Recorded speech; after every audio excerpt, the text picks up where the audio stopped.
காலை பிடிச்சி விட்றேன் என்ன பண்ணும்? என்ன இம்ப்ரூவ் பண்றது? காலை பிடிச்சி விட்ருவேன். அது மாதிரியா? இது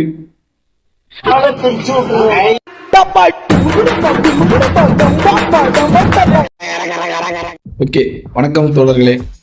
இன்னைக்கு நம்ம என்ன பார்க்க போறோம்னா, நம்ம வீக்கெண்டில் விளையாடுற கிரிக்கெட், நம்ம ஃப்ரெண்ட்ஸோட விளையாடுற அந்த கிரிக்கெட் டேஸை வந்து அதை பற்றி ஒரு மெமரிஸாக ஒரு டேட்டாவாக கலெக்ட் பண்ணி, மெமரிஸ் இல்லை ஒரு டேட்டாவாக கலெக்ட் பண்ணி ஒவ்வொருத்தரும் என்ன மாதிரி பண்ணுறான் எப்படி இருக்கான்னு சொல்கிறது தான் இந்த வெளி. இந்த முதல்ல இந்த வீக்கெண்ட் கிரிக்கெட்டை ஸ்டார்ட் பண்ணுறதே ஒரு பால் வாங்குறதுல தான். இந்த பால் வாங்குறதுக்கு வந்து எப்படின்னா தோத்த டீம் தான் பால் வாங்கணும் அந்த மாதிரி வருவாங்க.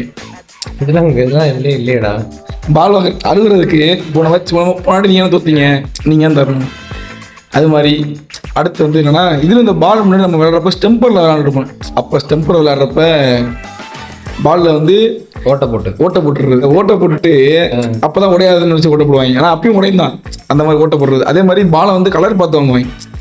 மஞ்சள், ப்ளூ, க்ரீன் இதெல்லாம் வாங்கவே கூடாதுன்றாங்க. ரெட்டு அதான் க்ரீன் எல்லாம் பச்சை அதான் வந்து அப்படின்னா ரெட்டு வாங்குவாங்க இந்த மாதிரி. ஏன்னா வந்து முதல்ல இந்த பச்சை ப்ளூ எல்லாம் போச்சுன்னா நம்ம தேடுறது ரொம்ப கஷ்டம். ஏன் ப்ளூ தேடுறது கஷ்டம் நீங்க நினைக்கிறீங்க? அதுவும் அந்த க்ரீனோட ஒருங்கிணைந்த கலர் தானே அந்த மாதிரி.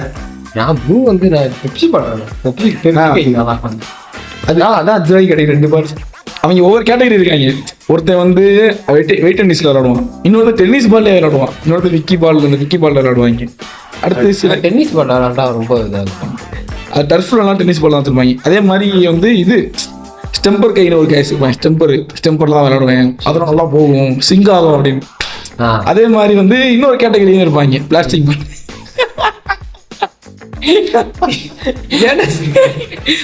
பிளாஸ்டிக் பால் ஞாபகம் ஏன் சும்மா நம்ம பால் இல்லாத நேரத்தில் பிளாஸ்டிக் பால் வச்சு விளையாடுறது. பெப்சி பால் வந்து அதுவும் பஞ்சு பால் தான் இருக்கும். அமுக்குன்னா எல்லாமே பண்ணலாம். ஜெல்லி மாதிரி என்ன வேணா பண்ணலாம். அதுவும் அந்த மேல அந்த கலரு 3 கலர் இருக்கும். இந்த ரெட்டு, ஒயிட்டு, ப்ளூ. நடுவில் கோட்டிங்க ஒயிட்டு. அந்த 3 கலரும் தேயிற வரை வச்சிருப்பாங்க. தேஞ்சு அந்த சாக்கடை கலருக்கு வரும் பால். அதையும் வச்சு விளையாண்டுட்டு இருப்பாங்க, போட்டுட்டு இருப்பேன். அதை வந்து பவுலிங் போடுவாங்க. கிளவி தோல் மாதிரி ரொம்ப நொஞ்சு சுருங்கி வெட்டி போடுந்துருக்கும். அதுலயும் வந்து பவுலிங் போடுவாங்க. அந்த விளையாடுற கிரவுண்டை சுத்தி எப்படியும் வந்து ஒரு வீடு இல்ல கடை இது மாதிரி ஏதாவது இருக்கும். அங்க நம்ம அங்க அடிக்க கூடாதுன்னு அங்க அடிச்சா அவுட்டுன்றோம். கரெக்டா ஒருத்தன் எப்படி பண்ணதுல கரெக்டா ஒருத்தன் அடிச்சிடும். பாலே அதை பார்த்து போயிடும் அந்த அப்படியே அந்த இந்த படத்துல சிறுத்தை படத்துல கார்த்திக் உள்ள போற மாதிரி பால் உள்ள போயிடும்.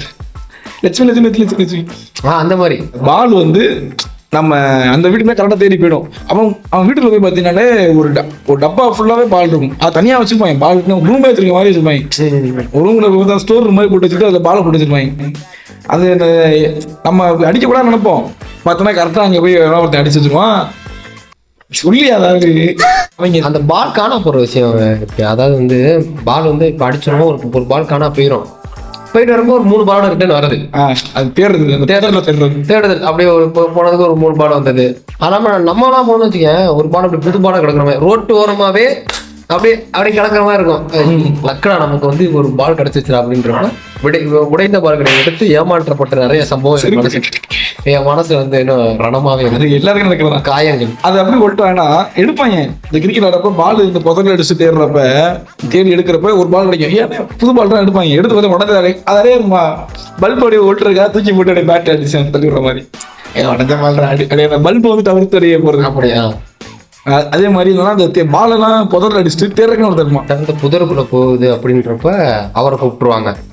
இப்ப நீ ரொம்ப கரெக்டா இருப்பா அப்படின்னு பேட்டை போட்டு அப்படி முள்ளு மேல அப்படி பேட்டை போட்டு ஒரு காலை வச்சு அப்படி ஸ்பைடர் அந்த லேசர்லாம் பூந்து போவாங்கல்ல, இந்த பேங்க்ல ராபரி பண்றதுக்கு ஒரு பெரிய முக்கியமான பொருள் எடுக்கிறதுக்கு லேசர்ல பூந்து போடுறது. இந்த அந்த மாதிரி பூந்து போய் எடுத்து அதுக்குன்னு ஒரு நேம் எடுத்து வச்சிருப்பாங்க. அவன் போன எடுத்து வந்துருவாங்க அவங்க.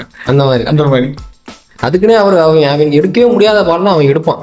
நம்ம நம்பலை, நமக்கு ஒரு நேம் இருக்கு இதுல. அதே மாதிரி மரத்துலையும் மாட்டிக்கலாம், மரத்துலையும் ஏறுவாங்க. மரத்துல ஏறி எடுக்கிறது அதே கை தான். அவன் தான் அதாவது அதே கை தான் பாலை கண்டுபிடிப்பாங்க கரெக்டா. ஒருத்தர் லாங்கில் அடிச்சிருவான், பால் எல்லாம் மிஸ் பண்ணிடுவான். எல்லாம் பையன் கத்திரிட்டாங்க போப்பா அப்படின்றாங்க. அடிக்கடி ஒண்ணு வேணாம். கரெக்டா அது புடிச்சு அவன் எப்படி கண்ணிலேயே அந்த கிராபிக்ஸை போடுவான் அப்படியே கத்தி படத்துல விஜய் வரும்ல அப்படி அது மாதிரி 90 டிகிரில பால் போயிருக்கு. அந்த இதுல போய் 80 டிகிரில அங்கிட்டு போய் கண்டிப்பா இருக்கணும் அப்படின்ற மாதிரி குத்தி இங்கதான் போயிருக்கணும். அந்த மாதிரி கண்டுபிடிக்கிறது ஒரு ஆசைப்பா டீம்ல. குத்துறதுல இங்க ஒரு கல் இருக்குது, கல் குத்தியா போய்கிட்டு போயிருக்கணும். அப்படி அப்படியே ரேங்கில் பிடிச்சி போவாங்க அப்படி. அப்படின்றப்பதான் வேற பால் கிடைக்கும். அப்படி தேடி வரும்போது வேற பால் கிடைக்கும். வந்து சின்ன வயசுல நம்ம ரொம்ப கேட்ட வார்த்தைலாம் இந்த ஒரு பேட்டை வச்சு சொன்னாங்க, இது வந்து மாவு பேட்டரா, இது ஆயில் பேட்டரா, இங்கிலீஷ் விட்றா அப்படின்னு. அது இங்கிலீஷ் விட்டா நான் கேள்விப்பட்டதில்ல. ஆயில் பேட்டு மாவு பேட்டு. ஆயில் பேட்டுனா நல்லா கரெக்டான பேட்டு, மாவு பேட்டுனா ஒரு டோபர் பேட்டு. நான் கரெக்டாக எங்கள் அப்பா கொண்டு போய் எடுத்துட்டு வருவேன் பேட்டு. அப்போ தான் 150 ரூபாய்க்கு நல்லா வெயிட்டாக இருக்கும். வெயிட்டாக இருந்தால் ஆயில் பேட்டை எடுத்தாச்சு அப்படின்ற மாதிரி கடைக்காரனே ஏமாற்றிட்டு நம்ம ஆயில் பேட்டை வாங்கிட்டு போய் 150 ரூபாய்க்கு அப்படின்னு சொல்லிட்டு வந்து கரெக்டாக பிடிச்சி நான் நிற்பேன். பிடிச்சிட்டு உள்ள வரேன், திரும்ப புது பெட்டோட வரேன்டா அப்படின்றப்ப அப்படின்ற மாதிரி இருக்கும். போயிட்டு கரெக்டாக போய் நிற்கிறப்ப என்ன மாவு இடம் இருக்கும் நெஞ்சில சட்டை கீழே அதை தவிர்த்துருவேன். அதை தவிர்த்துட்டு சரி ஓகே நம்ம போய் பேட்ச் விளாடலாம், கிரிக்கெட் விளாடலாம் அப்படின்னு சொல்லிட்டு நம்ம பேட்டை எடுப்பாங்க. நான் பார்ப்பேன் எடுக்கவே மாட்டேன், ஒருத்தவங்களும் எடுக்க மாட்டான். ஏன்னா என் பேட்டு என்னடா அதுக்கு பதிலாக வாங்கிட்டு வந்தேன், இந்த பேட்டு வெயிட்டாக இருக்கா, நம்ம கண்ணு மாதிரி தூக்கி இப்படி 2 ஆட்டு கீழே வைப்பாங்க தெரியுமா அப்படின்ற போயிட்டு நான் மட்டும் தான் எடுப்பேன். யாரும் எனக்கே பிடிக்காது. கடைசியில் இந்த பேட்டு கூட வெயிட்டாக இருக்குது, இதை ஏன்னா வாங்கிட்டு வந்துட்டு போய் ஆயிடும். இந்த பேட்டு ஸ்ரீலங்கன் பேட்டாக சொன்னாங்க. அதான் சிலோன் பேட்டு. சிலோன் பேட், அந்த சிலோன் பேட் ஒன்று அதனால நல்லா இருக்கும். அதனால டோர்னமெண்ட் நல்லா இருக்கும். அதே மாதிரி பின்னாடி ஏதாவது ஓட்ட போட்டு வச்சுமே, அது பேட்டு பேர் மறந்துச்சு எனக்கு.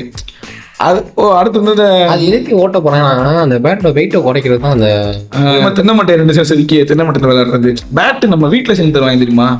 அதாவது வந்து 1 கிலோ 10 ரூபா. அந்த வேற வெட்டை சதுரமா சப்பாட்டையா சதுரமா இருக்கும். அதை வந்து அப்படி கட் பண்ணி கைக்கு தான் வெட்டு போட்டு விளையாண்டுக்கிட்டு அப்படியே சிலாம்பு ஏறும். அது என்ன பண்ணுவேன்னா நம்ம வந்து கிரிப்பு இங்கே போடுவோம். அதுக்கு என்ன பண்ணுவோம், இது இருக்குல்ல இன்சுலேஷன் டயர் டியூப் போடுவீங்களா? இங்க எங்க ஊருக்குள்ள அப்படிதான் வந்து இன்சுலேஷன் டேப் இருக்குல்ல, இன்சுலேஷன் சுற்றி அப்படியே கிரிப்பு மாதிரி வச்சு முடிச்சு விட்டாங்க. பின்னாடி எம்ஆர்எஃப் பெயிண்ட் வச்சு எழுதி. அதுதான் பெயிண்டே. எம்ஆர்எஃப் பெயிண்ட் அப்படி ஒடுங்கி இருக்கும். எம்ஆர்எஃப் பெயிண்ட் ஒடுங்கி இருக்கும். அதுல அதான் மன திருப்தியா எம்ஆர்எஃப் போது பாப்பின்ற மாதிரி. அந்த மாதிரி உனக்கு தான் எம்ஆர்எஃப் பேட்டு தானே உனக்கு வந்துருச்சா இல்லையா? அதுதான் கதையே. இங்க அந்த ட்ரெயினில் சுத்துறது அது ஒரு எக்ஸ்பர்ட். எக்ஸ்பர்ட் சுத்துறது அது வந்து எங்களுக்கு நான் சுத்துவேன் பார்த்துக்க. இப்படின்னா கொஞ்சம் கேப் விட்டு சுத்துவேன். ஒரு நாள் ஃபுல்லா சுத்தினாலும் கேப் இருக்கும். ஏதோ ஒரு கேப்பு எப்படியாவது விட்டுருவேன் பார்த்துக்க. அது என்ன பண்ணுவாங்கன்னா ரொம்ப டைட்டாக சுற்றணும்னுவாங்க. ஆனால் டைட்டாக நான் இப்போ இருக்க ஸ்ட்ரென்த்துக்கு எனக்கு டைட்டே வராது. அந்த பேட்லேயே ஸ்டிக்கர் ஒட்டிருப்பேன், அந்த பவர் ஸ்டிக்கர். அது இது இருந்தால் நல்லா போகுண்டா அப்படின்னு அந்த பவர் ஸ்டிக்கரு. இது வந்து அடியில் பேட்டு தேயக்கூடாது, ஆணி அடிக்கிறது வேற உடனே பேட்டு தேயக்கூடாது. அடியில் மண்ணை செதுக்காலத்து நல்லா டிக் பண்ணி எடுத்து ஃபுல்லாக மண்ணை தேய்ச்சி வச்சுட்டு அடுத்து தேயக்கூடாது அப்படின்ற மண்ணில் பட்டு. ஓகே அவங்க அந்த நம்ம பேட்டில் நம்ம வந்து அடுத்தவங்க பேட்டில் கோடு போடுறப்ப நல்லா இருக்கும். இந்த கோடு போடுறப்ப கிளிக்கிறப்பெல்லாம் நம்ம பேட்டில் அடுத்தவங்க போடுறப்ப கொஞ்சம் மனசு கொஞ்சம் கஷ்டம். அதாவது எதிராக இந்த பிச்சில் அது தட்டி போடுவோம். அதுதான் இருக்கிறது பெரிய மெமரி. நம்ம பிச்சு மட்டும் தனியாக தெரியும் படுக்கையா அப்படி ஒரு பள்ளம் அப்படி அது பள்ளம் ஒன்று இருக்கும். அதான் பேட்டிங். அதான் பேட்டிங். அதாவது அந்த பள்ளம் இப்போனா இப்படி அடிச்சு அந்த பள்ளத்தையும் பெருசாக்கி வச்சிருவாங்க. அதுதான் ஒரு நல்ல ஒரு பேட்டிங் பிச்சுக்கான ஒரு அறிகுறியா இருந்தது. அதுதான் அதே மாதிரி அந்த பிச்சுக்கு அதே நேரத்தில் அந்த பிச்சுக்கு அலைவாங்க. இந்த பிச்சு நம்ம பிச்சு இடத்துக்கு ஏதோ அங்காளி பொங்கல் சொந்த இது சொத்துக்கு அடிச்சுக்கிற மாதிரி. ஆமா அந்த இது வாக்கியாரம் சண்டை போடுவாதான் ப்ரோ. நாங்கள் விளையாண்டுருக்கோம் ப்ரோ வாரமா டக்குன்னு தான் புதுசாக இருந்தா நீங்கள் என்ன ப்ரோ விளையாண்டுருக்கீங்க, நாங்கள் விளையாடுறோம் போங்க அப்படின்னு பரம்பரையா நாங்கள் இங்கே வாழ்ந்த தலைமுறை. நாங்கள் நீங்க தான் இங்கே வந்துட்டு இப்போ வந்து ஆட்டம் ஆடிட்டு அந்த மாதிரி சொல்லி அப்படியே நம்மளுடைய இடத்த நம்ம இடத்த வாங்கிட்டு வந்து வாங்குறது. அப்படியே வாங்கினதுக்கப்புறம் உனக்கு எத்தா போகிறது, அதே இந்த தர முடியாது அப்படின்னா பிரச்சனை பண்ணி மேட்ச் போகலாமா அப்படின்னு கேட்கறது. இந்த மாதிரி